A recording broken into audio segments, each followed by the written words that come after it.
Bonjour Oriane, Bonjour. ça va? Ouais, Alors, on va parler de quoi? On va parler de l'expérience utilisateur, un levier de différenciation pour votre business. tout à fait. Peux-tu nous dire un petit peu en quoi es-tu qualifié pour parler de ça? C'est une bonne introduction. Donc, moi, je me suis Oriane Trouillet. En fait, je suis ingénieure de formation. Je suis ingénieure télécom. J'ai commencé ma carrière dans les télécommunications chez Nortel Networks et je suis partie en Angleterre chez Orange, où à l'époque l'iPhone n'était pas encore sorti. Et c'est là-bas en fait que j'ai découvert le design d'expérience il y a déjà 15 ans. Et donc il y a 15 ans, on parlait déjà du X-Design en Angleterre, on parlait même de service design et design thinking. Et en fait, moi, ça a été une révolution venant d'environnements très technologiques, très ingénierie, de découvrir finalement comment replacer l'utilisateur au cœur finalement de la création de produits et de services. Et ça a été une vraie révolution, une vraie révélation pour moi sur la manière de penser finalement différemment les services et les expériences, d'une part pour pouvoir apporter des services et des outils, des applications, des expériences multicanales qui fassent vraiment du sens pour le client final par rapport à qui il est vraiment, par rapport à ses motivations et ses attentes. Mais non seulement ça, mais aussi je me suis rendu compte que le design, c'était un vrai outil de transformation pour les entreprises. Donc en fait, ça fait déjà plus de 15 ans maintenant que je suis dans ce domaine de l'expérience utilisateur.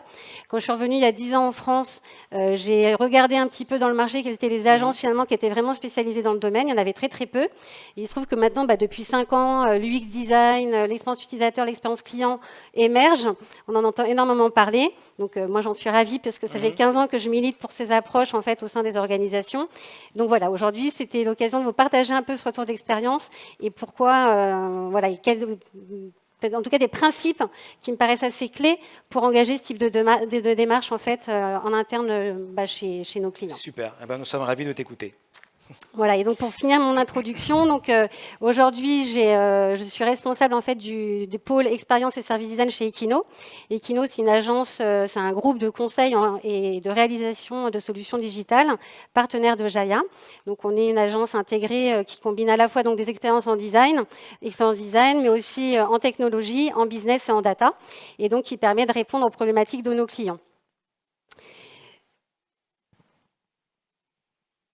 Donc effectivement, ce que je disais, c'est que moi, il y a 15 ans, quand je venais chez les clients pour parler d'expérience design, on me regardait avec des grands yeux.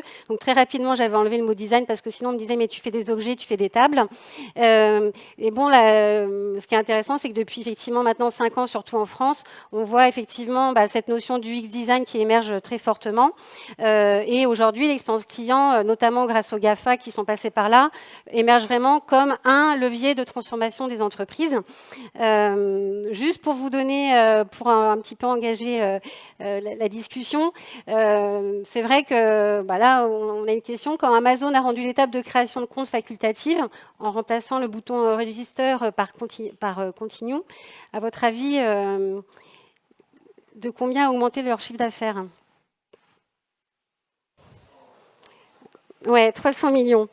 Pareil, la première expérience d'un utilisateur avec un site est clé. Et en général, quand l'expérience est mauvaise, il y a une part non négligeable finalement des clients qui reviennent pas. Donc c'est majeur pour vous effectivement de vraiment penser cette expérience au démarrage, puisque finalement il y a 88% des clients qui sont susceptibles de parvenir en fait sur votre site. Donc aujourd'hui, l'expérience utilisateur, c'est même plus une question, c'est un enjeu qui est vraiment nécessaire en fait pour les entreprises pour se différencier. Parce que effectivement, vous allez contenter vos clients et vos utilisateurs finaux, mais surtout, c'est un vrai levier en fait en termes de business. Il y a plein d'études aujourd'hui qui montrent la corrélation entre la satisfaction client et le chiffre d'affaires et les revenus associés. Les études récentes montrent par exemple que, notamment, il y a un indicateur qui est largement utilisé dans le domaine de la satisfaction client, qui est le NPS, le Net Promoter Score, c'est-à-dire la capacité que vos clients recommandent votre marque auprès d'autres clients. Aujourd'hui, il y a une corrélation directe, par exemple, entre le NPS et les revenus.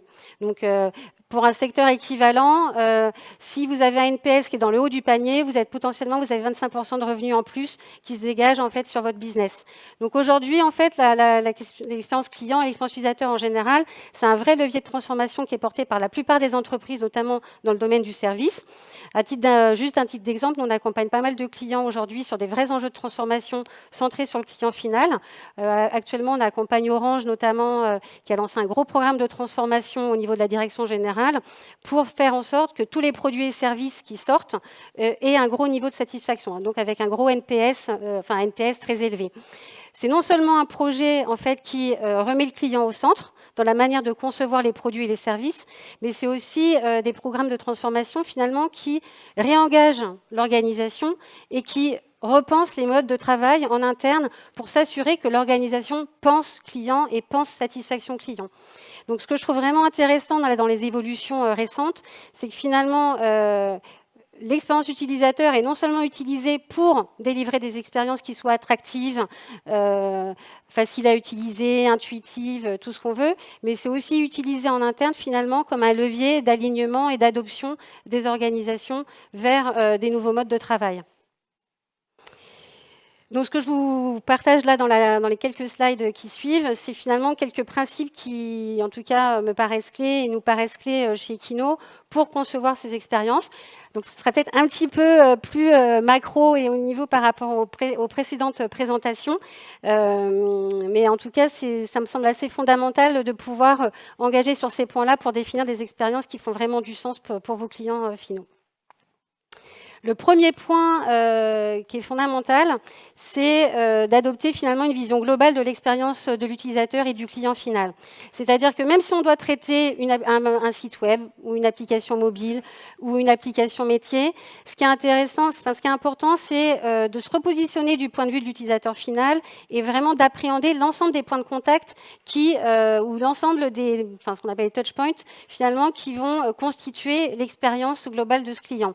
Donc ça peut être effectivement, je ne sais pas si on peut pointer, ça peut être des interfaces numériques, mais il y a aussi tous les supports statiques de communication, de print, d'objets que vous allez pouvoir proposer. Il y a tous les aspects de communication. Et puis, il y a toutes les interfaces finalement que le client va avoir avec les collaborateurs de l'entreprise. Que ce soit, par exemple, si on est dans une entreprise de service, ça peut être des vendeurs en boutique, ça peut être un conseiller en centre d'appel, ça peut être un technicien qui vient dépanner chez vous. Mais en tout cas, tout ça constitue vraiment l'expérience vue du client. Donc, le premier point, c'est de se remettre dans la peau de ce client, de re-rentrer en empathie avec lui pour vraiment comprendre de quoi se compose l'expérience que va vivre ce client, quels sont les éléments en fait, qui vont vraiment influencer son ressenti et son vécu. Et puis, c'est de comprendre aussi quel est son référentiel. C'est-à-dire que quand on construit une expérience, le client, il n'est pas en train de raisonner uniquement par rapport à votre marque ou à votre produit, mais il va avoir, typiquement, je reprends l'exemple d'Orange, il ne va pas juste se comparer à SFR ou à Bouygues. Il va regarder ce qui se passe dans la banque, il va regarder ce qui se passe à la FNAC, ça va être ça son référentiel de comparaison en termes d'expérience. Donc ça, c'est le premier point. Et donc ça, en général, il y a quand même, la plupart des entreprises commencent à bien capter ça. Donc on a des outils en design d'expérience pour pouvoir modéliser l'expérience et le vécu vu d'un client. Donc ça, c'est typiquement ce qu'on appelle un customer journey, qui permet vraiment de cartographier l'ensemble des étapes par lesquelles va passer un utilisateur ou un client pour vivre son expérience, en identifiant tous les points de contact et en comprenant les éléments de motivation. Donc là, typiquement, c'est un parcours client qu'on a fait pour Renault sur toute l'expérience d'achat d'un véhicule neuf jusqu'au moment où on nous livre son véhicule, on l'utilise, on le revend, on fait la maintenance, etc. Et donc, ça permet vraiment de comprendre quels sont tous les points de contact qui sont sollicités, que ce soit du numérique, du physique, et vraiment de cartographier l'ensemble des attentes du client par rapport à ça. Et puis à partir de là, d'identifier ce qui compte vraiment pour le client pour faire des choix. Parce qu'en termes d'expérience utilisateur, souvent le problème, c'est qu'on voit, nous, chez nos clients, ils font plein d'études quali, plein d'études quanti, pour comprendre où sont les pain points, qu'est-ce qui ne marche pas, etc. Et la difficulté, souvent, c'est de prioriser. Qu'est-ce qui compte vraiment et qu'est-ce qui va vraiment avoir un impact sur le client pour pouvoir prioriser les chantiers en interne, prioriser les backlogs quand on est sur du digital et vraiment faire que ce qu'on va traiter et un impact vraiment sur la satisfaction globale du client. Le deuxième point, maintenant qu'on a vu l'utilisateur, moi j'aime bien utiliser cette phrase de Victor Hugo, parce que finalement, quand on traite l'expérience client, on traite de la partie haute, Donc on regarde ce que va vivre le client sur l'ensemble des points de contact. Mais bien souvent, ce que vit le client, finalement, c'est rien d'autre que ce que vous mettez en œuvre dans l'organisation. Donc une organisation dysfonctionnelle ou qui travaille en silo, voilà, des gens qui ne sont pas alignés, qui ne sont pas d'accord, en général, ça éclate au grand jour chez le client. Et combien de fois vous avez été irrité parce que en appelant votre banque ou un centre d'appel, on vous a relayé 3 fois sur un autre numéro parce que ce n'était pas la bonne personne, etc. Donc souvent, ce que vit le client final n'est que le reflet de ce qui est capable de mettre en œuvre l'organisation. Donc, dans le modèle en fait, qu'on propose pour pouvoir vraiment travailler sur cette expérience utilisateur globale, omnicanal, c'est hyper important pour nous de vraiment mettre en miroir les outils et les processus que met en œuvre l'organisation derrière pour pouvoir délivrer cette expérience. Donc, évidemment, l'ensemble des points de contact que va rencontrer un utilisateur va générer énormément de data. Donc, c'est comment déjà on collecte cette donnée, ça on y reviendra après. Mais c'est surtout aussi quels sont les processus, les outils les outils métiers qu'on met en interne pour pouvoir être en capacité de délivrer l'expérience qu'on a envie que le client vive par rapport à notre marque. Donc, et puis donc les éléments de système d'information, et puis comment aussi on engage avec les partenaires et les third-parties pour s'assurer que l'expérience que j'ai envie de faire vivre à mes clients, ils la font vivre aussi. Donc, pour ça que ce deuxième point il est important, c'est que faire de l'expérience utilisateur ou de l'expérience client, c'est pas uniquement se regarder du point de vue du client, mais c'est aussi de le regarder du point de vue de votre organisation pour comprendre ce que vous êtes en capacité de mettre en œuvre ou pas. Et donc, le corollaire de ça, évidemment, c'est quels outils métiers je mets dans les mains de mes collaborateurs pour qu'ils soient en capacité de délivrer l'expérience que j'ai envie de faire vivre à mes clients. Donc là, typiquement, quand on parle de carte de processus métier, là, c'est un projet qu'on a mené, nous, pour Bolloré Logistique. Donc, on est sur l'expérience de la logistique depuis le moment où un client me fait une demande de devis jusqu'au moment où il me livre mes colis. Là, on a cartographié, alors en rouge, on a cartographié en rouge les outils métiers que va utiliser le client sur l'ensemble des étapes. Et en bleu, c'est tous les outils métiers des collaborateurs qui sont sollicités dans cette expérience. Ce qui est intéressant, là, côté Bolloré, c'est qu'il y a 4 profils différents qui interagissent avec le client final. Ils ont plus de 15 applications métiers différentes. Donc, ce type de travail permet aussi de commencer un travail de rationalisation sur les outils métiers et de commencer à simplifier les process. Donc ça, c'est un enjeu qui est vraiment important.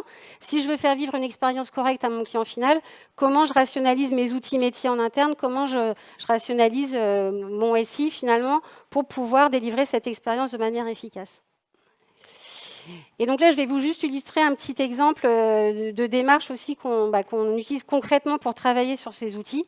Dans le cadre justement de ce travail avec Bolloré, on a refait finalement un des outils métiers qui permet justement d'interagir avec le client final.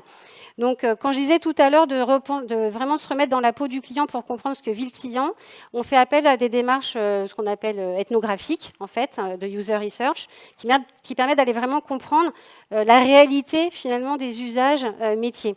Donc là, typiquement, on était censé refaire un outil d'achat énergétique, en fait, pour Bolloré. Donc, on est allé sur site auprès de ces utilisateurs métiers pour comprendre réellement à quoi ressemblait leur quotidien, quels étaient les irritants, quelles étaient les frustrations dans leur quotidien. Donc, ça passe par des observations, ça passe par des entretiens individuels pour vraiment comprendre leur activité. Et donc, et de vraiment comprendre finalement, au-delà de l'aspect performance technique des besoins, c'est aussi d'un point de vue de charge mentale, qu'est-ce qui fait qu'un utilisateur est en capacité ou non d'utiliser cette application ou cet outil. Donc là, typiquement, c'est comment on identifie vraiment les étapes par lesquelles passe l'utilisateur, c'est quoi sa journée type, et de comprendre ce processus-là est hyper important quand on va faire de la conception d'interface derrière, parce que finalement, l'interface utilisateur que vous mettez entre les mains de vos utilisateurs métiers ou de vos clients, finalement, doit pouvoir refléter le schéma mental que ce client, cet utilisateur va suivre au moment où il va utiliser votre produit ou votre service. Ça permet aussi de comprendre concrètement comment s'insère cet outil dans un écosystème d'outils plus large. Là, ce qui était intéressant dans ces outils métiers, c'est que quand on parle à la direction, au top management, ils nous disent non, vous allez juste retravailler sur cet outil-là parce que c'est l'outil qu'ils utilisent tous. Et puis, ils n'utilisent que ça.